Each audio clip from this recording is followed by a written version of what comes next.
Vatandagi tuqqanlarning fitr sadiqasini berib qo'yish haqida. Savol: Men Yevropada yashayman. Ota-onam va qarindoshlarim vatanda. Ularning hozirgi vaziyatda fitr sadiqasi berish, hatto ro'za tutish imkoniyatim yo'q deb o'ylayman. Shunga men ular uchun sadiqa fitr bersam bo'lamdi. Ular ham mening berdiganimni bilmaydi.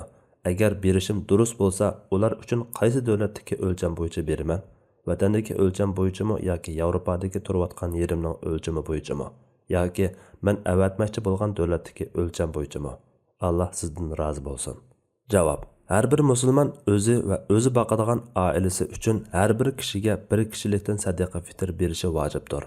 Agar vatandagi urug' tuqqanlaringiz orasida xotiningiz, o'z oldiga iqtisodi bo'lmagan bola chaqangiz qatorliqlarga o'xshash beqib xarajatini qilib berishingiz vojib bo'lganlar bo'lsa, shundaqla ota-onangizning iqtisodi bo'lmay, ularni beqishingiz sizga vojib bo'lib qolgan ahvolda ular uchun sadaqa fitr berishingiz vojib bo'ladi.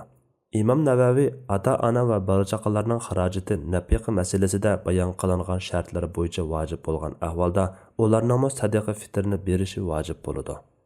Xarajatini qilish vojib bo'lmagan ahvolda sadaqa fitrni berish vojib bo'lmaydi deydi.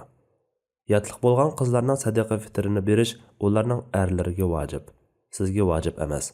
Qo'lida iqtisodi bor qarindoshlaringizning sadaqa fitrini berishmi sizga vojib emas. Lekin sadaqa fitrini berish sizga vojib bo'lmagan tuqqanlaringiz sizga sadaqa fitrini ular uchun yeningizdan berib qo'yishni topilgan bo'lsa, siz bersangiz albatta ado bo'ladi. Berishni topilmagan yoki berishda sizni vakil qilmagan ahvolda ular uchun siz berib qo'ysangiz ado bo'lmaydi. Chunki bu bir ibodat. Ibodat uchun niyat bo'lishi kerak. Bu ahvolda ikki yo'l bor. Biri, agar ular sizning ular uchun berib qo'yganingizdan xabar topib rozi bo'lsa, albatta bo'ladi. Yana biri, ular hozir sadaqa fitrini zulm va boshqa sabablar tufayli berilmaydigan bo'lsa, vaqtida ado qilmaganlik sababidan gunohkor bo'lmaydi. Keyin beralaydigan bo'lganda qazosini qilib beradi. Sadaqa fitrini beriladigan joy bahosi bo'yicha bersangiz bo'ladi. Yuqori bahoda berish afzal. Alloh eng to'g'risini bilguchidir.